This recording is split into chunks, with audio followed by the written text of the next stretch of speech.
بسم اللہ الرحمن الرحیم يسألونك عن الأهلة قل هي مواقيت للناس والحج وليس البر بأن تأتوا البيوت من ظهورها ولكن البر من اتقى وأتوا البيوت من أبوابها واتقوا الله لعلكم تفلحون۔ ہم نے اوپر کہا ہے کہ روزے رمضان کے مہینے کے ہیں، اس سے ان لوگوں کے دل میں یہ خیال پیدا ہو گیا کہ بعض مہینے مبارک ہوتے ہیں اور بعض منحوس، اس لیے انہوں نے اے رسول تم سے اس کی بابت دریافت کیا ہے۔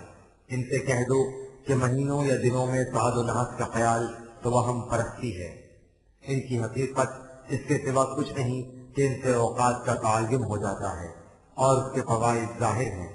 اسی طرح یہ بھی معلوم ہو جاتا ہے کہ حج کب ہوگا۔ ان سے واضح طور پر کہہ دو کہ دین میں توہم پرستی کو کوئی دخل نہیں۔ مثلا یہ جو تم سمجھتے ہو کہ حج کے دوران مکانوں میں سامنے کے دروازے سے نہیں آنا چاہیے، پچھواڑے سے آنا چاہیے، تو یہ محض توہم پرستی ہے۔ سعادت اور کشاد کی راہیں اس قسم کی توہم پرستانہ رسوم سے وابستہ نہیں ہوتی۔ کشاد کی راہ صرف ایک ہی ہے، اور وہ یہ کہ تم کس حد تک قانون خداوندی کی نگہداشت کرتے ہو اور تم میں کیریکٹر کی کتنی بلندی پیدا ہوتی ہے۔ لہذا تم ان جہالت آمیز باتوں کو چھوڑو اور جس طرح اور دنوں گھروں میں دروازوں کے راستے آتے ہو، اسی طرح حج کے دنوں میں بھی آؤ جاؤ۔ قانون خداوندی کی نگہداشت کرو اور معمول کے مطابق زندگی بسر کرو، یہی کامیابی کا طریقہ ہے۔ وقاتلوا في سبيل الله الذين يقاتلونكم ولا تعتدوا إن الله لا يحب المعتدين۔ بعض مہینوں میں البتہ جنگ کی اجازت نہیں، لیکن اس کے یہ معنی نہیں کہ باقی مہینوں میں تم جس کے خلاف چاہو یوں ہی جنگ چھیڑ دو۔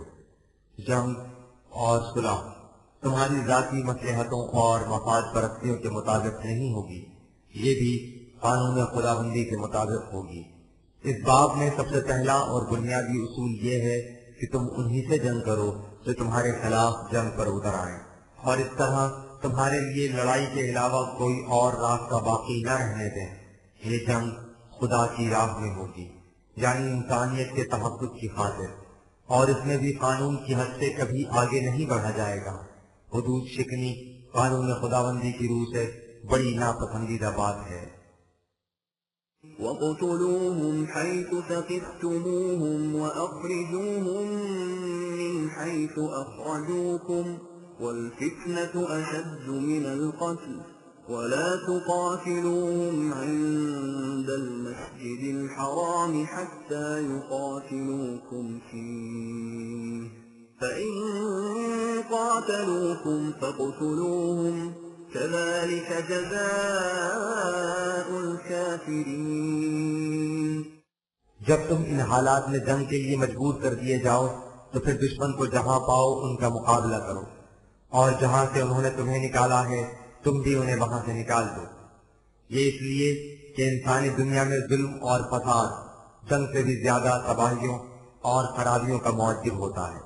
اس کا البتہ خیال رکھو کہ ہم نے کعبے کو امن کا مقام قرار دیا ہے، اس لیے تم ان سے اس کے قرب و جوار میں جنگ نہ کرو، لیکن اگر دشمن وہاں بھی جنگ سے باز نہ آئے تو پھر تم بھی اس سے جنگ کرو، اس لیے کہ جو لوگ اس قسم کے بین الاقوامی آئین و ضوابط کا بھی احترام نہ کریں تو ان کا علاج اس کے سوا اور کیا ہو سکتا ہے کہ ان کے حملے کا جواب دیا جائے۔ فَإِنِ انتهوا فَإِنَّ اللَّهَ غَفُورٌ رَّحِيمٌ۔ لیکن اگر وہ وہاں جنگ سے رک جائیں تو تم بھی رک جاؤ۔ روزوں کی ٹریننگ سے مقصود ہی یہ تھا کہ تم میں ایسی صلاحیت پیدا ہو جائے کہ جہاں بڑھنے کا حکم دیا جائے بڑھ جاؤ، اور جہاں رکنے کے لیے کہا جائے رک جاؤ، خواہ آگے بڑھنے میں کتنا ہی فائدہ کیوں نہ دکھائی دے۔ یاد رکھو اگر تم قانون خداوندی کی اس طرح نگہداشت کرتے رہے تو وہ تمہاری حفاظت کے اسباب بھی پیدا کر دے گا اور سامان نشو و نما بھی بے حد و شمار بہم پہنچائے گا۔ وقاتلوهم حتى لا تكون فتنة ويكون الدين لله فإن انتهوا فلا عدوان إلا على الظالمين. بہرحال ان حدود و شرائط کے ساتھ تم ان کے خلاف جنگ کرو تاکہ جو فتنہ انہوں نے ابھار رکھا ہے وہ فرق ہو جائے اور ایسی فضا پیدا ہو جائے کہ دین کے معاملے میں کسی پر کسی قسم کا جبر و اکراہ نہ ہو، جو چاہے اسے خالصتاً للہ اختیار کر سکے. سو جس مقام پر بھی تم دیکھو کہ یہ لوگ اس قسم کی فساد انگیزیوں سے باز آ گئے ہیں، تم جنگ روک لو، اس لیے کہ جنگ سے مقصد یہی ہے کہ مستبد اور سرکش قوتوں کو حد سے آگے نہ بڑھنے دیا جائے، لہذا جو سرکش نہ رہے اس کی سرکوبی کیسی؟ الشهر الحرام بالشهر الحرام والحرمات قصاص فمن اعتدى عليكم فاعتدوا عليه بمثل ما اعتدى عليكم واتقوا الله واعلموا أن الله مع المتقين. جنگ کو اگر مسلسل جاری نہ رکھا جائے بلکہ اس میں وقفہ پڑ جائے تو اس سے صلح اور امن کے امکانات روشن ہو سکتے ہیں.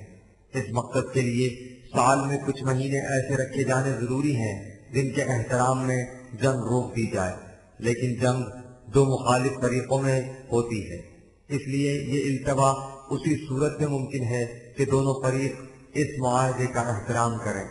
ایسی باتیں عدل بدلے کے طریق پر ہی ممکن ہوتی ہیں، لہذا اگر فریق ثانی اس کا احترام نہ کرے اور زیادتی پر اتر آئے تو تم بھی اس کے ساتھ ویسا ہی معاملہ کرو جیسا وہ تمہارے ساتھ کرتا ہے، یعنی اس کا مقابلہ کرو. حرمت کے خیال سے ہاتھ پر ہاتھ دھرے نہ بیٹھے رہو، لیکن ان تمام امور میں تم قوانین خداوندی کی ہمیشہ نگہداشت کرو اور اس حقیقت کو یاد رکھو کہ قانون خداوندی کی تائید و نصرت انہی کے ساتھ ہوتی ہے جو ان حدود کی نگہداشت کرتے ہیں. وَأَنفِقُوا فِي سَبِيلِ اللَّهِ وَلَا تُلْقُوا بِأَيْدِيكُمْ إِلَى التَّهْلُكَةِ وَأَحْسِنُوا إِنَّ اللَّهَ يُحِبُّ الْمُحْسِنِينَ.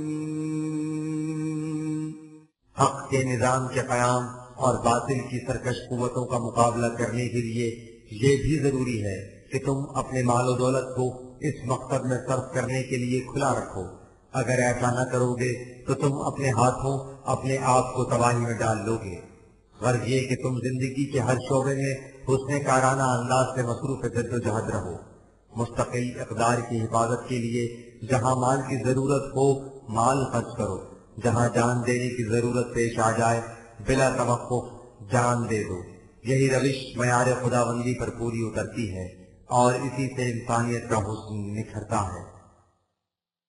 وَأَتِمُّوا الْحَجَّ وَالْعُمْرَةَ لِلَّهِ فَإِنْ أُحْصِرْتُمْ فَمَا اسْتَيْسَرَ مِنَ الْهَدْيِ وَلَا تَحْلِقُوا رُؤُوسَكُمْ حَتَّى يَبْلُغَ الْهَدْيُ مَحِلَّهُ فَمَنْ كَانَ مِنْكُمْ مَرِيضًا أَوْ بِهِ أَذًى مِّن رَّأْسِهِ فَفِدْيَةٌ مِّن صِيَامٍ أَوْ صَدَقَةٍ أَوْ نُسُكٍ فَإِذَا أَمِنتُمْ فَمَن تَمَتَّعَ بِالْعُمْرَةِ إِلَى الْحَجِّ فَمَا اسْتَيْسَرَ مِنَ الْهَدْيِ فَمَن لَّمْ يَجِدْ فَصِيَامُ 3 أَيَّامٍ فِي الْحَجِّ وَسَبْعَةٍ إِذَا رَجَعْتُمْ تِلْكَ 10 كَامِلَةٌ ذَلِكَ لِمَن لَّمْ يَكُنْ أَهْلُهُ حَاضِرِي الْمَسْجِدِ الْحَرَامِ وَاتَّقُوا اللَّهَ وَاعْلَمُوا أَنَّ اللَّهَ شَدِيدُ الْعِقَابِ. تم نے دیکھا کہ نظام عدل و مساوات کے قیام اور استحکام کے لیے کس قدر جد و جہد کی ضرورت ہے. اس کے لیے ضروری ہے کہ وقتاً فوقتاً تمہارے اجتماعات ہوتے رہیں جن میں باہمی مشوروں سے اس عظیم پروگرام کی تکمیل کے طریقے ہوتے جائیں. انہی اجتماعات کا نام حج اور عمرہ ہے. ان اجتماعات کا مقام تمہارے نظام کا مرکز یعنی کعبہ ہے. لیکن اگر کبھی ایسا ہو کہ تم وہاں پہنچنے سے روک دیے جاؤ تو تم سے جو کچھ آسانی سے ہو سکے تم پتن وہاں بھیج دو، تاکہ وہ ان لوگوں کے کام آئے جو اس مقصد کے لیے وہاں جمع ہوئے ہیں۔ جب تک یہ تحائف اپنی منزل تک نہ پہنچ جائیں تم ان لوگوں کے ساتھ قلبی ہم آہنگی قائم رکھنے کے لیے حجامت نہ بنواؤ۔ جب وہ وہاں پہنچ جائیں تو پھر تم ان لوگوں کی مطابقت کرتے ہوئے اپنے سر کے بال منڈواؤ، لیکن اگر تم میں سے کوئی مریض ہو یا اس کے سر میں کوئی تکلیف ہو تو وہ اس کے بدلے میں روزے رکھے یا کوئی عطیہ دے دے یا کوئی اور عمل خیر کرے جسے وہ اپنے اوپر واجب قرار دے دے۔ پھر جب تم حالت امن میں ہو اور ان اجتماعات میں خود شریک ہو سکو تو تم میں سے جو شخص حج اور عمرہ دونوں سے مستفید ہونا چاہے تو جو تحفہ میسر آئے ساتھ لے جائے۔ جسے کوئی تحفہ نہ مل سکے تو وہ حج کے دوران میں 3 دن کے اور واپسی پر 7 دن کے روزے رکھ لے اور یوں 10 دن کے روزے پورے کر لے۔ یہ اس کے لیے ہے جس کے اہل و عیال اس کے ساتھ کعبے میں موجود نہ ہو۔ یاد رکھو ان اجتماعات سے اصل مقصد تو قوانین خداوندی کی نگہداشت کرنا ہے، لیکن ان تقریبات پر بعض رسوم بطور ملی شعائر اختیار کر لی جاتی ہیں۔ ان سے مقصود باہمی یکرنگی اور ہم آہنگی ہوتا ہے، جس کا مظاہرہ محسوس شکلوں میں ہی ہو سکتا ہے۔ سو تم اپنی نگاہ اصل مقصد پر رکھو، یعنی قوانین خداوندی کی نگہداشت پر۔ اگر ایسا نہ کرو گے اور محض رسومات ہی کو اصل مقصود سمجھنے لگ جاؤ گے تو اس کا نتیجہ سخت تباہی ہوگا۔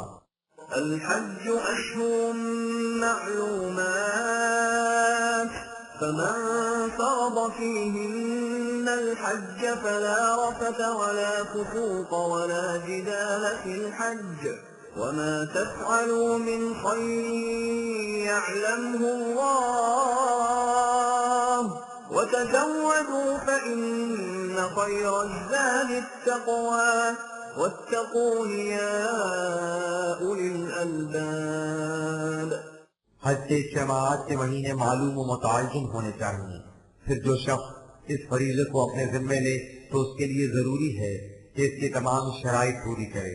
اذان جملہ یہ بھی کہ اس اجتماع میں کوئی بات پایا ثقافت سے گری ہوئی نہیں ہونی چاہیے، نہ فحش کلامی یا دیگر جنسی میلانات کی باتیں، نہ درست کلامی یا کوئی اور معیوب حرکت، نہ باہمی مشاورت، دوسرے پر فوقیت حاصل کرنے کے لیے یوں ہی بات بڑھاتے جانا اور مناظرانہ جنگ و جدل پر اتر آنا، ان میں سے کوئی بات ہی نہیں ہونی چاہیے۔ مختصراً یوں سمجھو کہ یہ اجتماعات نوع انسان کی منفرد بخشیوں کی تجاویز سوچنے کے لیے ہے، سو ان میں کوئی بات ایسی نہ ہو جو تمہیں اس مقصد سے دور لے جائے۔ یاد رکھو تمہارا ہر عمل خدا کے قانون مکافات کی نگاہ میں ہوتا ہے۔ یہ بھی ضروری ہے کہ اس سفر کے لیے تمہارے پاس ذات راہ بھی ہو۔ اس کا فائدہ یہ ہوگا کہ تم وہاں بھیک مانگنے کی ذلت سے محفوظ رہو گے۔ نیز ان اجتماعات میں شریک انہی کو ہونا چاہیے جو عقل و بصیرت کی روح سے سوچ سکے کہ قوانین خداوندی کی نگہداشت کس طرح کی جا سکتی ہے اور انہیں عملاً نافذ کرنے کی صورتیں کیا ہیں۔ ليس عليكم جناح أن تبتغوا فضلا من ربكم فإذا أفضتم من عرفات فاذكروا الله عند المشعر الحرام واذكروه كما هداكم وإن كنتم من قبله لمن الضالين۔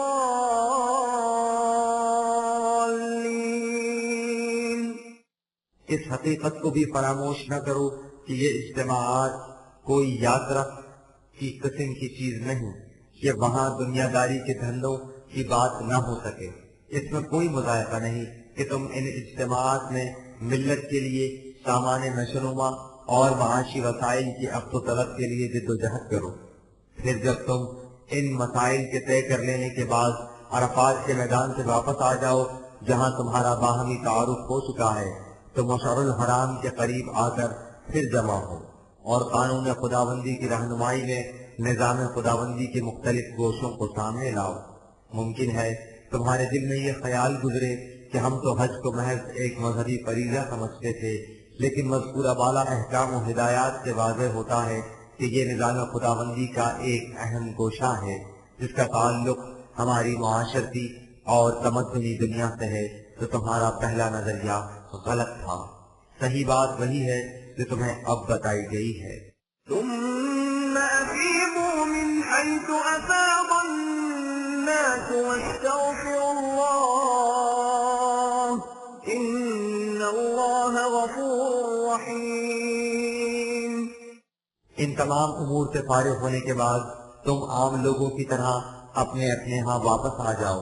یہ نہ سمجھ لو کہ تم ان سے الگ کچھ اور بن گئے ہو، اور جو پروگرام وہاں طے ہوا ہے اس کے مطابق اپنی حفاظت کے سامان کی طلب و جستجو میں سرگرم عمل رہو۔ یقیناً اس طرح اللہ کا قانون تمہاری حفاظت کا سامان بھی کر دے گا اور پوری نشو و نما کا بھی۔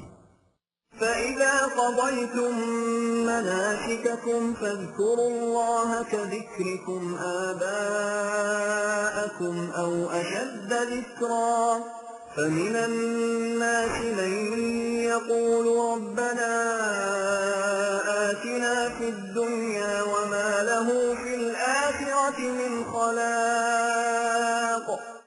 وہاں سے واپسی کے بعد تم یہ نہ سمجھ لو کہ جو کچھ تم پر واجب تھا سب ادا ہو گیا اور اب تم پر کوئی ذمہ داری باقی نہیں رہی۔ وہاں سے واپسی پر بھی تم قوانین خداوندی کو ہر وقت اپنے پیش نظر رکھو، اسی طرح جیسے تم اس سے پہلے اپنے اخلاق کے مسلک کو اپنے سامنے رکھا کرتے تھے، بلکہ اس سے بھی زیادہ شدت اور گہرائی کے ساتھ۔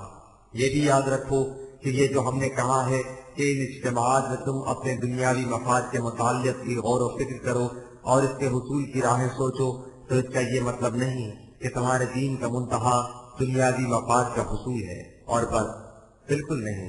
اس حقیقت کو سمجھ لو کہ جو لوگ محض دنیاوی مفاد کو منتہائے نگاہ قرار دے لیتے ہیں انہیں یہ مفاد تو حاصل ہو جاتے ہیں، لیکن مستقبل کی خوشگواریوں میں ان کا کوئی حصہ نہیں ہوتا۔ ومنهم من يقول ربنا آتنا في الدنيا حسنة وفي الآخرة حسنة وقنا عذاب النار۔ ان کے برعکس دوسرے لوگ وہ ہیں جن کی طلب و آرزو یہ ہوتی ہے کہ انہیں دنیاوی زندگی کی خوشگواریاں بھی حاصل ہوں اور اخروی زندگی کی خوشگواریاں بھی، اور وہ ہر قسم کی تباہیوں سے محفوظ رہیں۔ أولئك لهم نصيب مما كسبوا والله سريع الحساب۔ یہی وہ لوگ ہیں جنہیں ان کے عمل کے مطابق دنیا اور آخرت دونوں کی خوشگواریوں سے حصہ مل جاتا ہے۔ خدا کا قانون مکافات کسی کا عمل ضائع نہیں کرتا، وہ ہر عمل کا نتیجہ ساتھ کے ساتھ مرتب کرتا جاتا ہے، البتہ نتائج کے ظہور کا وقت الگ ہوتا ہے۔ واذكروا الله في أيام معدودات فمن تعجل في يومين فلا إثم عليه ومن تأخر فلا إثم عليه لمن اتقى واتقوا الله واعلموا أنكم إليه تحشرون۔ یہ اجتماعات جن کا ذکر اوپر سے چلا آ رہا ہے اور جن کا مقصد قوانین خداوندی کو سامنے لانا ہے، ایک متعین مدت تک رہنے چاہیے۔ اگر کسی کو جلد واپس آ جانا ہو تو وہ 2 دن کے بعد چلا جائے۔ جو زیادہ دیر تک ٹھہر سکتا ہے وہ واپسی میں تاخیر کر دے۔ نہ اس میں کوئی حرج کی بات ہے، نہ اس میں اصل چیز تو قانون خداوندی کی نگہداشت ہے، لہذا تمہاری نگاہ اس مقصد پر رہنی چاہیے اور اسے سمجھ لینا چاہیے کہ تمہارے اجتماع کی آخری منزل اور غایت وہ ہے جو تمہارے خدا نے تمہارے لیے مقرر کی ہے۔ تمہارا ہر قدم اس کی طرف اٹھنا چاہیے۔ ومن الناس من يعجبك قوله في الحياة الدنيا ويشهد الله على ما في قلبه وهو ألد الخصام۔ یاد رکھو دنیا میں تمہیں دو قسم کے انسان ملیں گے، ایک وہ جن کے پیش نظر صرف دنیاوی طبعی زندگی کا مفاد ہوگا۔ جب یہ لوگ دنیاوی معاملات کے متعلق گفتگو کریں گے تو وہ تمہیں برپائے حیرت میں ڈال دیں گے۔ وہ اپنے سچے ہونے کے ثبوت میں قدم قدم پر خدا کو گواہ ٹھہرائیں گے، بات بات پر اس کی قسم کھائیں گے، حالانکہ ان کے دل دشمنی اور خصومت کے جذبات سے لبریز ہوں گے۔ وَإِذَا تَوَلَّى سَعَىٰ فِي الْأَرْضِ لِيُفْسِدَ فِيهَا وَيُهْلِكَ الْحَرْثَ وَالنَّسْلَ وَاللَّهُ لَا يُحِبُّ الْفَسَادَ۔ جب ان لوگوں کو حکومت اور اقتدار مل جائے تو ان کی ساری کوشش یہ ہوگی کہ ملک میں تباہیاں اور ویرانیاں عام ہو جائیں، فصلیں تباہ ہو جائیں، نسل انسانی ہلاک ہو جائے، نہ معاشی نظام میں توازن رہے نہ عمرانی نظام میں۔ انہیں صرف اپنی مفاد پرستی کا خیال ہوتا ہے، اس کی قطعاً پرواہ نہیں ہوتی کہ ملک پر کیا گزر رہی ہے۔ حالانکہ جس خدا کو یہ بات بات پر بطور گواہ پیش کرتے ہیں وہ کبھی پسند نہیں کرتا کہ دنیا میں تباہی اور ویرانی پھیلائی جائے۔ وَإِذَا قِيلَ لَهُ اتَّقِ اللَّهَ أَخَذَتْهُ الْعِزَّةُ بِالْإِثْمِ فَحَسْبُهُ جَهَنَّمُ وَلَبِئْسَ الْمِهَادُ۔ جب ان لوگوں سے کہا جاتا ہے کہ تم قوانین خداوندی کی نگہداشت کرو تو نشہ حکومت کی بدمستیاں اور جھوٹی عزت کا خیال انہیں اور خرابیوں کے لیے اکساتا ہے۔ ان کا مقام تباہی اور بربادی کا جہنم ہے جہاں انسانیت ذبح ہوتی ہے۔ کتنا برا ہے یہ مقام۔ وَمِنَ النَّاسِ مَن يَشْرِي نَفْسَهُ ابْتِغَاءَ مَرْضَاتِ اللَّهِ وَاللَّهُ رَءُوفٌ بِالْعِبَادِ۔ دوسری قسم ان لوگوں کی ہے جو منشائے خداوندی کو پورا کرنے کے لیے اپنے آپ کو وقف کر دیتے ہیں، اور اس کے لیے اگر انہیں اپنی جان تک بھی دینی پڑے تو اسے بخوشی قربان کر دیتے ہیں۔ یہ ہیں وہ لوگ جنہیں قانون خداوندی کی روح سے ہر قسم کی حفاظت اور نشوونما کا سامان حاصل ہوتا ہے۔ يا أيها الذين آمنوا ادخلوا في السلم كافة ولا تتبعوا خطوات الشيطان إنه لكم عدو مبين۔ لہذا اے جماعت مومنین تم یہی روش اختیار کرو اور اس نظام خداوندی میں جو امن و سلامتی کا ضامن ہے اجتماعی طور پر پورے کے پورے داخل ہو جاؤ، اور چند قدم چل کر رک نہ جاؤ بلکہ اس کی آخری حد تک پہنچو۔ اپنے ان حیوانی سطح زندگی کے جذبات کے پیچھے نہ لگ جاؤ جنہیں اگر بے باک چھوڑ دیا جائے تو وہ انسان کو بلند اقدار کی سطح تک آنے نہیں دیتے۔ یہ روش انسان کی سخت دشمن ہے، اس سے بچنا۔ فَإِن زَلَلْتُم مِّن بَعْدِ مَا جَاءَتْكُمُ الْبَيِّنَاتُ فَاعْلَمُوا أَنَّ اللَّهَ عَزِيزٌ حَكِيمٌ۔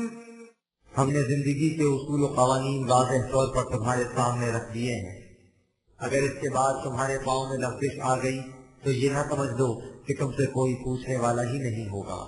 ہمارا قانون مکافات بڑی قوتوں کا مالک ہے، وہ ہر ایک پر غالب آ کر رہتا ہے، لیکن اس کا غلبہ انجی قوتوں کا غلبہ نہیں ہوتا، قاعدے اور قانون اور حکمت و بصیرت کے مطابق ہوتا ہے۔ فَلْيَنظُرُونَ إِلَّا أَن يَأْتِيَهُمُ اللَّهُ فِي ظُلَلٍ مِّنَ الْغَمَامِ وَالْمَلَائِكَةُ وَقُضِيَ الْأَمْرُ وَإِلَى اللَّهِ تُرْجَعُ الْأُمُورُ۔ یہ تمہارے مخالفین ابھی تک انہی خیالات میں مست ہیں جو ان کی توہم پرستیوں نے پیدا کر رکھے ہیں، مثلا یہ کہ قوموں کی تباہی کے لیے خدا خود بادلوں کے رتھ میں بیٹھ کر فرشتوں کے دلوں میں آیا کرتا ہے اور یوں آخری فیصلہ ہو جاتا ہے۔ ان سے کہو کہ قوموں کی تباہی اور بربادی اس طرح نہیں ہوا کرتی، وہ خدا کے مقرر کردہ قانون کے مطابق ہوتی ہے، اور وہ قانون یہ ہے کہ تمہارا ہر عمل تمہیں خدا کے قانون مکافات کی طرف کشاں کشاں لیے جاتا ہے، تم اس کی گرفت سے کہیں باہر نہیں جا سکتے۔ تباہی اور بربادی اس طرح آتی ہے۔ سل بني إسرائيل كم آتيناهم من آية بينة ومن يبدل نعمة الله من بعد ما جاءته فإن الله شديد العقاب۔ اس کی شہادت چاہتے ہو تو ان یہودیوں بنی اسرائیل سے پوچھو جو تمہارے گرد و پیش بستے ہیں، انہیں قوموں کی زندگی اور موت کے متعلق واضح قوانین دیے گئے تھے، انہوں نے ان قوانین کا اتباع کیا تو ان پر خدا کی نعمتوں کے دروازے کھل گئے، پھر انہوں نے ایسے کام کیے جن سے وہ نعمتیں ذلتوں اور خاریوں میں بدل گئیں، اور یہ سب کچھ خدا کے اس قوانین مکافات کی روح سے ہوا جس کی گرفت بڑی سخت ہوتی ہے۔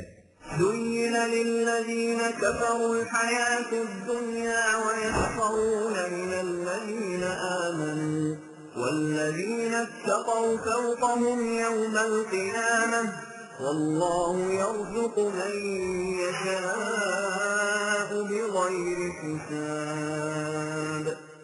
یہ اس طرح ہوتا ہے کہ لوگ زندگی کی بلند سطح کا انکار کر کے محض طبعی زندگی کو اصل حیات سمجھ لیتے ہیں۔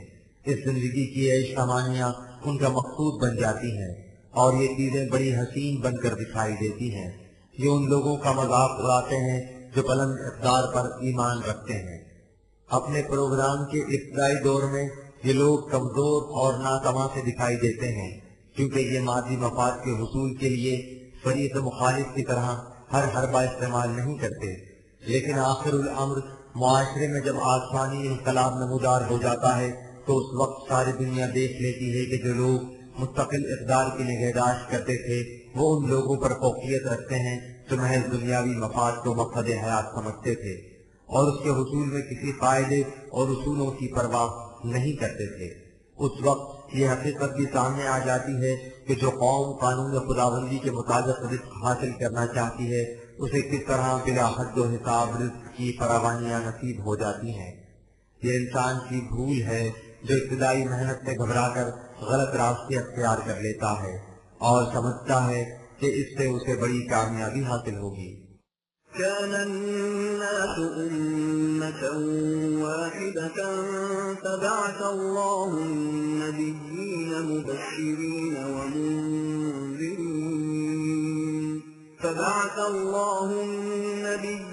مبشرين ومنذرين وأنزل معهم الكتاب بالحق ليحكم بين الناس فيما اختلفوا فيه وما اختلف فيه إلا الذين أوتوه من بعد ما جاءتهم البينات بغيا بينهم فهدى الله الذين آمنوا لما اختلفوا فيه من الحق بإذنه والله يهدي من يشاء إلى صراط مستقيم۔ یہ حقائق قوم بنی اسرائیل سے مخصوص نہیں، نوع انسان کی ساری تاریخ ان کی آئینہ دار ہے۔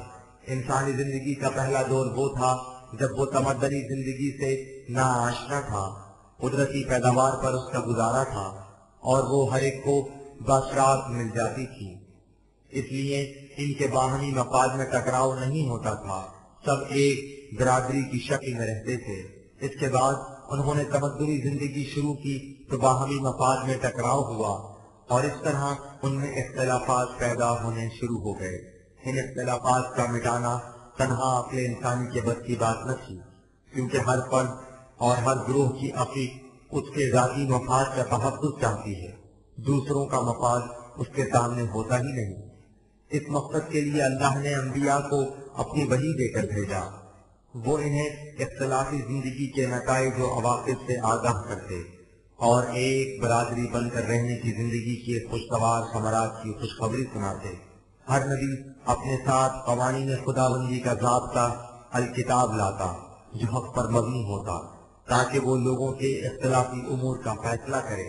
ہر نبی اس ضابطے کی روح سے وحدت پیدا کر کے چلا جاتا، لیکن اس کے بعد وہ لوگ جنہیں وہ ضابطہ دیا گیا تھا باوجود ایسی واضح تعلیم کے باہمی ضد اور مخالفت اور ایک دوسرے سے آگے بڑھ جانے کے خیال سے پھر اختلافات شروع کر دیتے، لیکن ان میں سے جو لوگ اس ضابطے کی صداقت پر ایمان رکھتے انہیں خدا اپنے قانون کے مطابق اختلافات سے بچنے کی راہ دکھا دیتا۔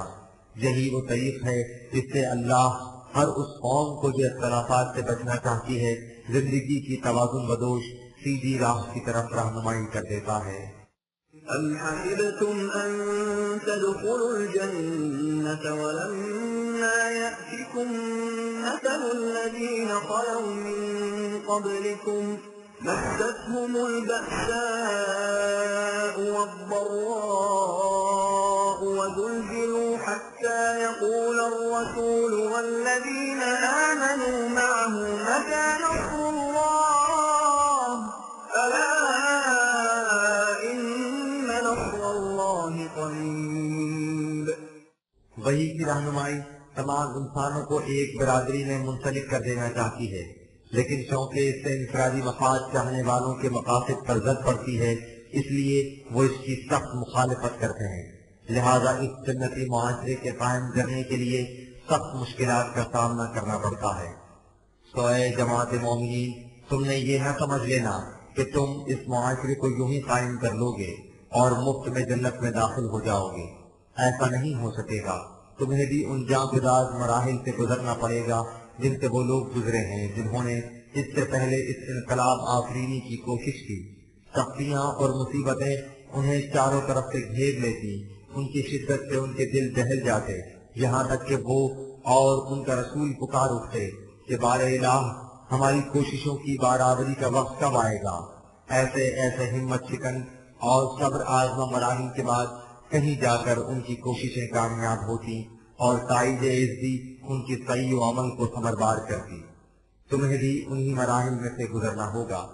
يسألونك ماذا ينفقون قل ما أنفقتم من خير فللوالدين والأقربين واليتامى والمساكين وابن السبيل وما تفعلوا من خير فإن الله به عليم۔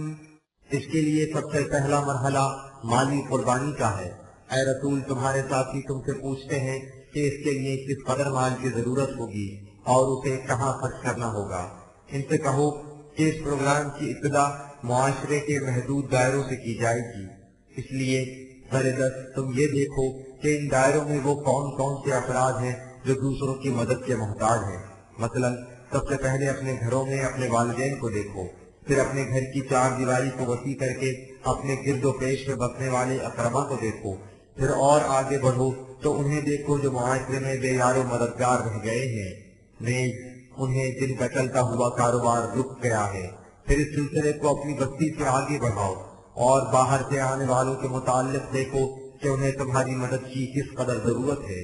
تم ان لوگوں کی ضروریات کو پورا کرو اور اس پر یقین رکھو کہ جو کچھ بھی تم دوسروں کی بھلائی کے لیے کرو گے وہ سب اللہ کے علم میں رہے گا، اس میں سے ایک ذرہ برابر بھی بے نتیجہ نہیں رہنے پائے گا۔ كتب عليكم القتال وهو كره لكم وعسى أن تكرهوا شيئا وهو خير لكم وعسى أن تحبوا شيئا وهو شر لكم والله يعلم وأنتم لا تعلمون۔ مال کے بعد جانوں کی قربانی کا مرحلہ آئے گا، یعنی تمہیں مخالفین سے جنگ بھی کرنی پڑے گی۔ یہ مرحلہ تم پر گراں گزرے گا کیونکہ تم لوٹ مار کی خاطر جنگ کرنے کے عادی ہو۔ انسانیت کی بہبود کے لیے جس میں ایثار ہی ایثار ہو، ذاتی منفعت کوئی نہ ہو، جنگ کرنا کار دولت، لیکن ان معاملات میں تم اپنی انفرادی عقل اور جذبات سے فیصلہ نہ کراؤ، اس لیے کہ یہ بالکل ممکن ہے کہ عقل خود بھی تمہیں ایک بات کو سخت ناپسندیدہ بنا کر دکھائے، لیکن وہ تمہاری ذات کی بہبود کے نقطۂ نگاہ سے تمہارے لیے بڑی خیر و برکت کی موجب ہو۔ اس کے برعکس عقل و جذبات کے سطحی تقاضے کسی چیز کو بڑا خوشائند بنا کر دکھائیں، لیکن وہ در حقیقت تمہاری ذات کے نشو و نما کے لیے بڑی مضرت رساں ہو۔ اس لیے ان امور کا فیصلہ وحی کی روشنی میں کرو، کیونکہ وحی کی نگاہ دور رس حقیقت کو دیکھتی ہے، اور تمہاری جذبات سے تابع چلنے والی عقل کی نگاہ محدود ہوتی ہے، وہ حقیقت کو نہیں جان سکتی۔ يسألونك عن الشهر الحرام قتال فيه قل قتال فيه كبير وصد عن سبيل الله وكفر به والمسجد الحرام وإخراج أهله منه أكبر عند الله والفتنة أكبر من القتل ولا يزالون يقاتلونكم حتى يردوكم عن دينكم إن استطاعوا ومن يرتد منكم عن دينه فيمت وهو كافر فأولئك حبطت أعمالهم في الدنيا والآخرة وأولئك أصحاب النار هم فيها خالدون۔ لیکن صلح ہو یا جنگ، قانون خداوندی کی پاسداری ہر حالت میں لازمی ہے۔ مثلا جس مہینے میں تمہیں جنگ سے روکا گیا ہے اس میں جنگ کرنا بہت بڑا جرم ہے۔ دوسری طرف اس حقیقت کو بھی پیش نظر رکھو کہ لوگوں کو خدا کے راستے کی طرف آنے سے روکنا، اس کے قوانین کی صداقت سے انکار و سرکشی برتنا، مسجد حرام تک میں جنگ کرنے سے باز نہ رہنا، اور جو لوگ اس میں پناہ لے چکے ہوں انہیں وہاں سے نکال باہر کرنا، یہ جرائم بہت زیادہ سنگین ہیں۔ یہ فتنہ پردازی ہے، اور فتنہ پردازی قتل سے بھی زیادہ ہلاکت انگیز نتائج کا موجب ہوتی ہے۔ اسے بھی یاد رکھو کہ یہ لوگ جو تم سے برتر پیکار ہیں کبھی جنگ سے ہاتھ نہیں اٹھائیں گے جب تک اگر ان میں اس کی استطاعت ہو تمہیں تمہارے دین سے برگشتہ نہ کر دیں۔ جنگ سے ان کا مقصد ہی یہ ہے، لیکن اسے سمجھ لو کہ تم میں سے جو شخص اپنے دین سے پھر جائے اور حالت کفر میں اس کی موت واقع ہو جائے تو یہ وہ لوگ ہوں گے کہ دنیا اور آخرت دونوں میں ان کے اعمال ان کے کسی کام نہیں آئیں گے، ان کے صحیح عمل کی کھیتیاں جھلس کر رہ جائیں گی۔ یہ بات کہ یہ کسی وقت دین کے صحیح راستے پر تھے انہیں اس تباہی سے نہیں بچا سکیں گی۔ إن الذين آمنوا والذين هاجروا وجاهدوا في سبيل الله أولئك يرجون رحمة الله والله غفور رحيم۔ ان کے برعکس جو لوگ اس نظام کی صداقت پر یقین رکھیں اور اس کے قیام کی راہ میں جو چیز بھی حائل ہو اس سے اپنا دامن چھڑا کر آگے بڑھ جائیں، حتیٰ کہ اگر اس کے لیے وطن بھی چھوڑنا پڑے تو چھوڑ دیں، اور اس کے حصول کے لیے مسلسل جدوجہد کرتے رہیں اور مرتے دم تک اسی روش پر قائم رہیں، تو یہی لوگ ہیں جو رحمت خداوندی کے صحیح معنوں میں امیدوار ہیں۔ خدا کا قانون ربوبیت ان کی چھوٹی موٹی کوتاہیوں کے مضرت رفع اثرات سے ان کی حفاظت کر دیتا ہے اور ان کی نشو و نما کا پورا سامان مہیا کر دیتا ہے۔ يسألونك عن الخمر والميسر قل فيهما إثم كبير ومنافع للناس وإثمهما أكبر من نفعهما ويسألونك ماذا ينفقون قل العفو كذلك يبين الله لكم الآيات لعلكم تتفكرون۔ اس مقام پر یہ سمجھ لینا بھی ضروری ہے کہ نظام خداوندی کے قیام کی راہ میں کون کون سی چیزیں حائل ہوتی ہیں جن سے بچنا ضروری ہے۔ اس سلسلے میں پہلی اصولی بات یہ ہے کہ جو چیز بھی انسان کی عقل و خرد کو معوف کر کے اس کے قواعد عملیہ کو مستحیل کر دے وہ اس نظام کی راہ میں معانعات سے ہے۔ ہر نشہ آور چیز اور وہ دولت جو بلا محنت و مشقت مل جائے جس میں قمار بازی بھی شامل ہے اس کی بین مثالیں ہیں۔ ان میں اضافی طور پر منافع بھی ہیں، لیکن ان سے انسانی ذات میں ایسی افسردگی، سہل انگاری، سستی اور اضمحلال پیدا ہو جاتا ہے جو اسے زندگی کی دوڑ میں آگے بڑھنے کے قابل ہی نہیں چھوڑتا۔ یہ نقصان ان چیزوں کے عارضی نفع کے مقابلے میں کہیں زیادہ ہلاکت انگیز ہے، لہذا مفت میں ہاتھ آ جانے والی دولت کے پیچھے نہ پڑو، اپنی محنت سے کماؤ، اس میں سے بقدر اپنی ضروریات کے اپنے لیے رکھو، اور جس قدر ان سے زائد ہو سب کا سب نوع انسان کی پرورش کے لیے کھلا رکھو، تاکہ نظام خداوندی اسے ضرور مصرف میں لا سکے۔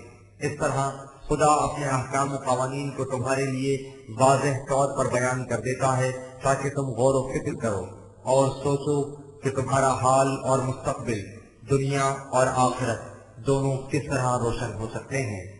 في الدنيا والآخرة ويسألونك عن اليتامى قل إصلاح لهم خير وإن تخالطوهم فإخوانكم والله يعلم المفسد من المصلح ولو شاء الله لأعنتكم إن الله عزيز حكيم۔ یہ نظام ہر ضرورت مند کی دستگیری کرے گا۔ ان میں خصوصیت سے وہ لوگ سامنے آتے ہیں جو دنیا میں بے یار و مددگار رہ جائیں۔ ان میں وہ بچے بھی شامل ہیں جن کے ماں باپ مر جائیں۔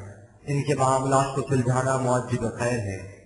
اگر تم ان سے مل جل کر رہتے ہو یا ان کے معاملات میں شرکت کرتے ہو تو ہمیشہ اس کا خیال رکھو کہ وہ تمہارے بھائی ہیں۔ یاد رکھو ہم خوب جانتے ہیں کہ تم میں سے کون اصلاح چاہتا ہے اور کس کی نیت میں فطور ہے۔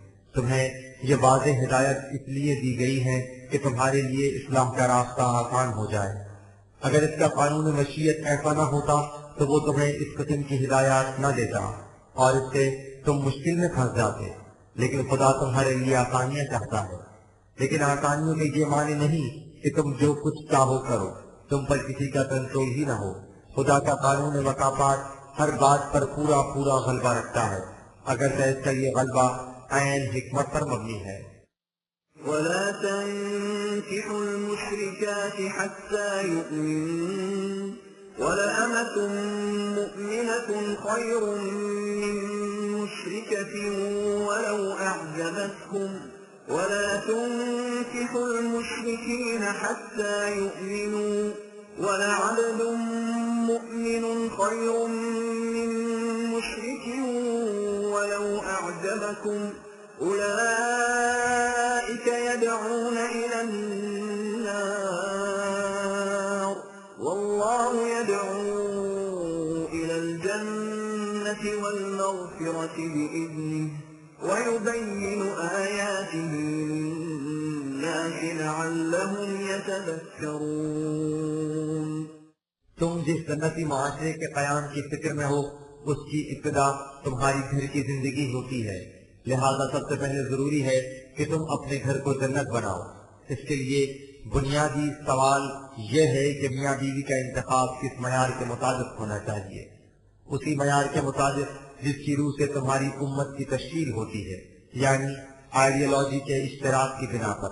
تمہاری آئیڈیالوجی یہ ہے کہ اطاعت صرف ایک خدا کے قوانین کی ہے، اس میں کسی اور کو شریک نہیں کیا جا سکتا، لہذا میاں بیوی کے لیے ضروری ہے کہ وہ اس آئیڈیالوجی میں متفق ہوں۔ بنا بری تم کسی مشرک عورت سے شادی نہ کرو تا وقت کہ وہ ایمان نہ لے آئے۔ مشرک آزاد عورت سے مومن لونڈی بہتر ہوتی ہے، خواہ اول الذکر تمہیں کتنی ہی جاذب نگاہ دکھائی کیوں نہ دے۔ اسی طرح مومن عورتیں مشرک مردوں سے شادی نہ کریں تا وقت کہ وہ ایمان نہ لے آئیں۔ مشرک آزاد مرد سے مومن غلام بہتر ہے، خواہ اول الذکر کتنا ہی اچھا کیوں نہ لگے۔ یہ اس لیے کہ متضاد آئیڈیالوجی رکھنے والوں کا جبجہ جمع کر دینا جہنم پیدا کر دے گا۔ اس لیے خدا کا قانون تمہیں اس سے روکتا ہے۔ وہ تمہارے گھر کی زندگی کو جنت کی آسودگیاں عطا کرنا چاہتا ہے اور تمہیں ہر قسم کے خطرات سے محفوظ رکھنا چاہتا ہے۔ خدا اس طرح اپنے احکام کو لوگوں کے لیے واضح کر دیتا ہے تاکہ وہ حقیقت کو اپنے سامنے بے نقاب دیکھ لیں۔ وَيَسْأَلُونَكَ عَنِ الْمَحِيضِ قُلْ هُوَ أَذًى فَاعْتَزِلُوا النِّسَاءَ فِي الْمَحِيضِ وَلَا تَقْرَبُوهُنَّ حَتَّى يَطْهُرْنَ فَإِذَا تَطَهَّرْنَ فَأْتُوهُنَّ مِنْ حَيْثُ أَمَرَكُمُ اللَّهُ إِنَّ اللَّهَ يُحِبُّ التَّوَّابِينَ وَيُحِبُّ الْمُتَطَهِّرِينَ۔ نکاح کے بعد مقاربت کا سوال آتا ہے تو ایام حیض میں اس سے اجتناب کرنا چاہیے، اس لیے کہ حیض عورت کے لیے ایک قسم کی باماندگی کا موجب ہوتا ہے اور اس میں مجامعت نقصان کا باعث، لہذا ان ایام میں عورتوں سے الگ رہنا چاہیے تا وقت کہ وہ اس سے فارغ نہ ہو جائیں۔ جب یہ عرصہ ختم ہو جائے تو جس طرح خدا کے طبعی قانون تولید کا اشارہ ہے تم اس طرح ان سے مقاربت کر سکتے ہو۔ اگر تم اس سے پہلے ایسا نہیں کرتے تھے تو اب صحیح راستے کی طرف لوٹ آؤ۔ قانون خداوندی کی روح سے پسندیدہ لوگ وہی ہیں جو غلط راستے کو چھوڑ کر صحیح راستہ اختیار کر لیں اور ناخوش آئند امور سے دور رہیں۔ نساؤكم حرث لكم فأتوا حرثكم أنى شئتم وقدموا لأنفسكم واتقوا الله واعلموا أنكم ملاقوه وبشر المؤمنين۔ میاں بیوی کے جنسی اختلاط کے معاملے میں اس اصول کو یاد رکھو کہ اس سے مقصود افزائش سے نسل اولاد پیدا کرنا ہے۔ اس اعتبار سے تمہاری بیویوں کی مثال کھیتی کی سی ہے، جس طرح کسان اس وقت تخم ریزی کرتا ہے جب اسے فصل اگانا مقصود ہو، اسی طرح تم بھی اس وقت اپنی کھیتی میں جاؤ جب تم اولاد پیدا کرنا چاہو، لیکن اس کے ساتھ اس حقیقت کو بھی سمجھ لو کہ انسانی زندگی کا مقصود و منتہا اولاد پیدا کرنا ہی نہیں، اصل مقصود اپنی ذات کی نشو نما کرنا ہے۔ حیات جاوید بقائے ذات سے حاصل ہوتی ہے، اولاد کے ذریعے نہیں۔ اس لیے تم یہ بھی دیکھو کہ تم نے بقائے ذات کے لیے کیا کیا ہے۔ اس کا طریقہ یہ ہے کہ تم ہمیشہ قوانین خداوندی کی نگہداشت کرو اور اس حقیقت کو پیش نظر رکھو کہ تم خدا کے قانون مکافات کی ضد سے بچ نہیں سکتے، تمہیں اس کا سامنا کرنا ہے۔ زندگی کی خوشگواریاں انہی کے لیے ہیں جو اس حقیقت پر ایمان رکھیں۔ ولا تجعلوا الله عرضة لأيمانكم أن تبروا وتتقوا وتصلحوا بين الناس والله سميع عليم۔ آئینی زندگی کے سلسلے میں دوسری بات یہ یاد رکھو کہ بعض لوگ یوں ہی کوئی لوگوں سے قسم کھا لیتے ہیں کہ میں فلاں کام نہیں کروں گا، پھر جب ان سے بھلائی اور تقویٰ اور لوگوں میں اصلاح کے کاموں کے لیے کہا جاتا ہے تو وہ کہہ دیتے ہیں کہ ہم نے ایک قسم کھا رکھی ہے، اس لیے ہم ان کاموں میں حصہ نہیں لے سکتے۔ لا يؤاخذكم الله باللغو في أيمانكم ولكن يؤاخذكم بما كسبت قلوبكم والله غفور حليم۔ یاد رکھو خدا اس قسم کی لغو قسموں پر گرفت نہیں کرتا جو تم یوں ہی بلا سوچے سمجھے کھا لو، وہ ان قسموں پر گرفت کرتا ہے جو تم دل کے ارادے سے کھاؤ، وہ سب کچھ سننے والا جاننے والا ہے۔ نیز اس کا قانون ایسا نہیں جو یوں ہی ذرا ذرا سی باتوں پر بھڑک اٹھے، اس میں بڑی سہار ہے اور مقصد تمہاری حفاظت ہے نہ کہ تباہی۔ للذين يؤلون من نسائهم تربص 4 أشهر فإن فاءوا فإن الله غفور رحيم۔ اس تمہیدی اصول کے بعد اب تم معاملے کی بات کی طرف آؤ۔ جو لوگ اپنی بیویوں کے پاس نہ جانے کی قسم کھا لیں تو عورت کو اس معلق حالت میں غیر متعین عرصے کے لیے نہیں چھوڑا جا سکتا، انہیں زیادہ سے زیادہ 4 ماہ تک انتظار کرنا چاہیے۔ اگر وہ اس عرصے میں باہمی تعلقات کی طرف رجوع کر لیں تو انہیں اس کی اجازت ہے، کیونکہ قانون خداوندی میں اس قسم کی لفظشوں سے حفاظت اور مرحمت کی گنجائش رکھی گئی ہے۔ وَإِنْ عَزَمُوا الطَّلَاقَ فَإِنَّ اللَّهَ سَمِيعٌ عَلِيمٌ۔ لیکن اگر وہ معاہدہ نکاح سے آزاد ہو جانے کا فیصلہ کر لیں جسے طلاق کہتے ہیں تو انہیں ایسا کر لینا چاہیے، اس لیے کہ یہ اس خدا کا قانون ہے جو ہر بات کا سننے والا اور سب کچھ جاننے والا ہے۔ اسے معلوم ہے کہ جب نباہ کی شکل باقی نہ رہے تو پھر الگ ہو جانا ہی بہتر ہوتا ہے۔ والمطلقات يتربصن بأنفسهن 3 قروء ولا يحل لهن أن يكتمن ما خلق الله في أرحامهن إن كن يؤمن بالله واليوم الآخر وبعولتهن أحق بردهن في ذلك إن أرادوا إصلاحا ولهن مثل الذي عليهن بالمعروف وللرجال عليهن درجة والله عزيز حكيم. طلاق یافتہ عورتوں کے لیے ضروری ہے کہ وہ اپنے آپ کو نکاح ثانی سے اتنا عرصہ روکے رکھیں جتنے میں ان کے 3 حیض پورے ہوں. جنہیں کسی وجہ سے حیض نہ آتا ہو ان کی عدت 3 ماہ کی ہے، اور جس عورت کی طلاق مقاربت سے پہلے ہو جائے اس کی کوئی عدت نہیں. اگر وہ حاملہ ہوں تو انہیں اس امر کا اظہار کر دینا چاہیے. ان کے لیے یہ قطعاً جائز نہیں کہ اللہ نے جو کچھ ان کے رحم میں پیدا کر دیا ہے وہ اسے چھپائے رکھیں. خدا کے قانون اللہ اور آخرت کو مان لینے کے بعد اس قسم کی جزیات تک کی پابندی بھی ضروری ہو جاتی ہے. حمل کی صورت میں ان کی عدت وضع حمل تک ہوگی. عدت کے دوران میں عورت کسی جگہ نکاح نہیں کر سکتی، لیکن اگر اس دوران میں ان کے خاوند اس امر کا احساس کر لیں کہ ان سے غلطی ہوئی ہے اور وہ آئندہ کے لیے اپنی اصلاح کا ارادہ کر لیں تو وہ اپنی مطلقہ بیوی سے عدت کے دوران میں بھی نکاح کر سکتے ہیں، بشرطے کہ بیوی بھی اس کے لیے رضامند ہو. بس یہ ایک بات ہے جس میں عورت کے مقابلے میں مرد کو فوقیت حاصل ہے، یعنی عورت کے لیے عزت ہے اور مرد کے لیے عزت نہیں. ورنہ قانون خداوندی کی روح سے مرد اور عورت کے حقوق و فرائض یکساں ہیں، اس لیے کہ یہ اس خدا کا قانون ہے جو ہر معاملے کی حکمت سے واقف ہے اور ہر ایک کو اس کے صحیح مقام پر رکھنے پر قادر اور غالب.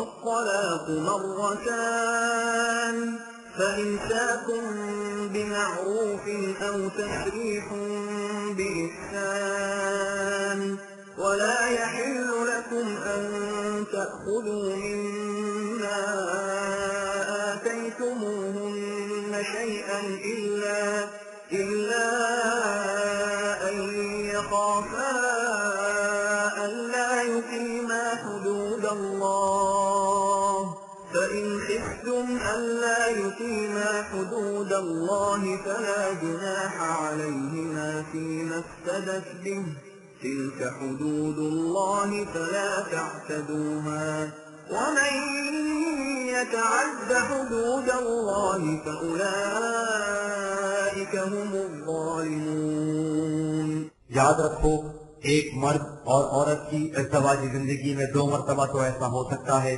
کہ وہ طلاق کے بعد عدت کے دوران میں پھر سے قانون کے مطابق آپس میں نکاح کر لیں یا اس میں کارانہ انداز سے الگ ہو جائیں. لیکن اگر تیسری مرتبہ طلاق کی نوبت آ جائے تو اس کے بعد وہ ایسا نہیں کر سکیں گے. طلاق کی صورت میں اس کی اجازت نہیں کہ جو کچھ تم عورتوں کو دے چکے ہو اس میں سے کچھ بھی واپس لے لو. ہاں اگر کسی وقت ایسی صورت پیدا ہو جائے کہ ایک طرف یہی چیز ان کی علیحدگی کے راستے میں حائل ہو رہی ہو اور دوسری طرف میاں بیوی کی حیثیت سے رہنے میں انہیں خدشہ ہو کہ تعلقات کی کشیدگی کی بنا پر وہ حقوق و واجبات ادا نہیں کر سکیں گے جو قانون خداوندی نے ان پر عائد کر رکھے ہیں، اور معاشرے کا نظام عدالت بھی اسی نتیجے پر پہنچے اور سمجھے کہ خاوند کو واقعی کچھ معاوضہ ملنا چاہیے، تو اس میں کچھ مضایقہ نہیں کہ عورت اپنے حق میں سے کچھ چھوڑ دے اور معاہدہ نکاح سے آزادی حاصل کر لے. یہ قانون خداوندی کی حدود ہیں جن کی نگہداشت ضروری ہے. جو کوئی ان حدود سے تجاوز کرے گا وہ قانون کی نگاہ میں مجرم ہوگا. فَإِن طَلَّقَهَا فَلَا تَحِلُّ لَهُ مِن بَعْدُ حَتَّى تَنكِحَ زَوْجًا غَيْرَهُ فَإِن طَلَّقَهَا فَلَا جُنَاحَ عَلَيْهِمَا أَن يَتَرَاجَعَا إِن ظَنَّا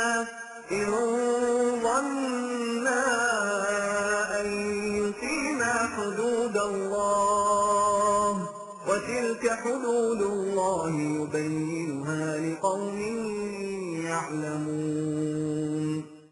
اگر کسی میاں بیوی کی ازدواجی زندگی میں 2 مرتبہ کی طلاق اور 3 مرتبہ کے نکاح کے بعد تیسری مرتبہ طلاق ہو جائے تو اس کے بعد یہ عورت اپنے سابقہ خاوند کے نکاح میں نہیں آ سکتی۔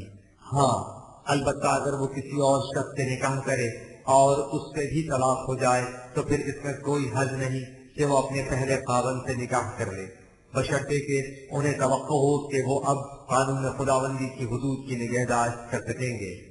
یہ ہیں آئلی زندگی سے متعلق وہ قوانین جنہیں اللہ ان لوگوں کے لیے واضح طور پر بیان کرتا ہے جو معاشرتی زندگی کی مصلحتوں کا علم رکھتے ہیں۔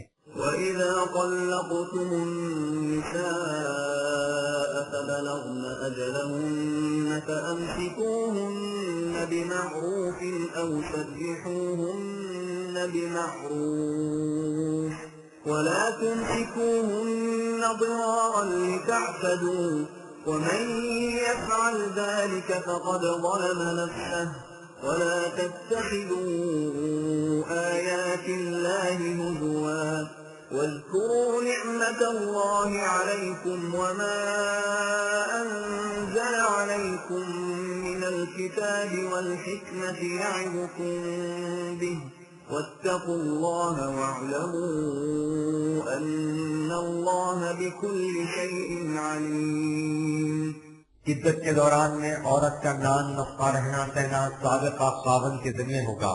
اس کے بعد جب مطلقہ عورت کی عدت کا زمانہ ختم ہونے کو آئے تو جیسا کہ اوپر کہا گیا ہے یا اس سے نکاح میں لے آؤ یا قاعدے کے مطابق رخصت کر دو، اور یہ فیصلہ 2 معتبر گواہوں کے روبرو کرو تاکہ بات واضح ہو جائے۔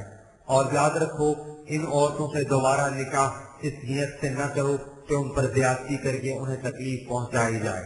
جو ایسا کرے گا وہ خود اپنے آپ کو نقصان پہنچائے گا۔ لہذا قانون خداوندی کو یوں ہی مذاق نہ سمجھو، اس کے نتائج و عواقب بڑے دور رس ہوتے ہیں۔ یہ تو اللہ کی نوازشات میں سے ہے کہ اس نے تمہیں ایسا واضح ضابطۂ قوانین عطا کر دیا ہے، اور صرف قانون ہی نہیں بتایا بلکہ ساتھ ہی یہ بھی بتا دیا ہے کہ قانون کی غرض و غایت کیا ہے اور اس پر عمل پیرا ہونے سے نتائج کیا نکلیں گے۔ لہذا تم ان قوانین کی پوری نگہداشت کرو اور اس حقیقت پر یقین رکھو کہ یہ اس خدا کا قانون ہے جو سب کچھ جانتا ہے۔ وَإِذَا طَلَّقْتُمُ النِّسَاءَ فَبَلَغْنَ أَجَلَهُنَّ فَلَا تَعْضُلُوهُنَّ أَن يَنكِحْنَ أَزْوَاجَهُنَّ إِذَا تَرَاضَوْا بَيْنَهُم بِالْمَعْرُوفِ ذَلِكَ يُوعَظُ بِهِ مَن كَانَ مِنكُمْ يُؤْمِنُ بِاللَّهِ وَالْيَوْمِ الْآخِرِ ذَلِكُمْ أَزْكَى لَكُمْ وَأَطْهَرُ وَاللَّهُ يَعْلَمُ وَأَنتُمْ لَا تَعْلَمُونَ۔ جب تم عورتوں کو طلاق دو اور وہ اپنی عدت کے قریب پہنچ جائیں اور یہ سابقہ میاں بیوی پھر ازدواجی زندگی بسر کرنے پر رضامند ہوں اور آپس میں قانون کے مطابق نکاح کرنا چاہیں تو اے افراد معاشرہ تم ان عورتوں کو اس سے مت روکو۔ یہ تلقین ہر اس شخص کو کی جاتی ہے جو اللہ اور آخرت پر ایمان رکھتا ہے۔ ان قوانین کی اطاعت میں تمہاری ذات کی نشو و نما کا سامان اور پاکیزہ زندگی بسر کرنے کا راز پوشیدہ ہے۔ یاد رکھو یہ قوانین اس خدا سے عطا کردہ ہیں جو ان باتوں کو جانتا ہے جنہیں تم نہیں جانتے، اس لیے تم ان کی اطاعت کرو۔ ان کے نتائج خود بخود بتا دیں گے کہ یہ کس قدر حقیقت اور حکمت پر مبنی ہے۔ والوالدات يرضعن أولادهن حولين كاملين لمن أراد أن يتم الرضاعة وعلى المولود له رزقهن وكسوتهن بالمعروف لا تكلف نفس إلا وسعها لا تضار والدة بولدها ولا مولود له بولده وعلى الوارث مثل ذلك فإن أرادا فصالا عن تراض منهما وتشاور فلا جناح عليهما وإن أردتم أن تسترضعوا أولادكم فلا جناح عليكم إذا سلمتم ما آتيتم بالمعروف واتقوا الله واعلموا أن الله بما تعملون بصير. اگر طلاق کی صورت میں ماں کی آغوش میں دودھ پیتا بچہ ہو اور باپ چاہے کہ وہ اس بچے کو پوری مدت تک دودھ پلائے تو موت کو چاہیے کہ وہ پورے 2 سال تک بچے کو دودھ پلائے. اس صورت میں قاعدے اور قانون کے مطابق اس عورت کے روٹی کپڑے کا انتظام اس مرد کے ذمہ ہوگا. یہ انتظام اس مرد کی حیثیت کے مطابق ہونا چاہیے. اس باب میں اصول یہ ہے کہ کسی شخص پر اس کی وسعت سے زیادہ بوجھ نہ ڈالا جائے. فیصلہ کرنے والی عدالت کو چاہیے کہ اس چیز کو پیش نظر رکھے کہ نہ تو اس بچے کی وجہ سے ماں کو ناحق تکلیف پہنچے اور نہ ہی اس کے باپ کو. اگر اس بچے کا باپ اس اثنا میں فوت ہو جائے تو اس کی ذمہ داری اس کے وارث کے سر پر ہوگی. اگر وہ دونوں باہمی رضامندی اور مشورے سے قبل از وقت دودھ چھڑا کر کوئی اور انتظام کر دینا چاہیں تو اس میں بھی کوئی مذائقہ نہیں. اور اگر تم بچے کے لیے کسی اور دودھ پلانے والی کا انتظام کرنا چاہو تو اس میں بھی کوئی قباحت نہیں، بشرطے کہ جو کچھ تم نے بچے کی ماں سے طے کیا تھا وہ اسے پورا پورا دے دو. بہرحال تم ہمیشہ قانون خداوندی کی نگہداشت کرو اور اس حقیقت کو پیش نظر رکھو کہ خدا کا قانون مکافات تمہارے ہر عمل اور نیت پر نگاہ رکھتا ہے. اس لیے نہ تو قانون کی محض رسمی پابندی کرو اور نہ ہی اس سے گریز کی راہیں تلاش کرو. والذين يتوفون منكم ويذرون أزواجا يتربصن بأنفسهن 4 أشهر و10 فإذا بلغن أجلهن فلا جناح عليكم فيما فعلن في أنفسهن بالمعروف والله بما تعملون خبير. یہ تو تھی طلاق کی وجہ سے مفارقت کی صورت. دوسری شکل یہ ہے کہ تم میں سے جو لوگ مر جائیں اور اپنے پیچھے اپنی بیوہ چھوڑ جائیں تو انہیں 4 ماہ اور 10 دن تک نکاح ثانی کے لیے انتظار کرنا چاہیے. جب ان کی عدت ختم ہونے کو آئے تو وہ اپنے لیے قاعدے اور قانون کے مطابق جو فیصلہ بھی کرنا چاہیں انہیں اس کا اختیار ہے. تم پر اس بارے میں کوئی الزام نہیں ہوگا کہ انہوں نے یوں کیوں کیا اور یوں کیوں نہ کیا. یاد رکھو جو کچھ تم کرتے ہو اللہ اس سے خبردار ہے.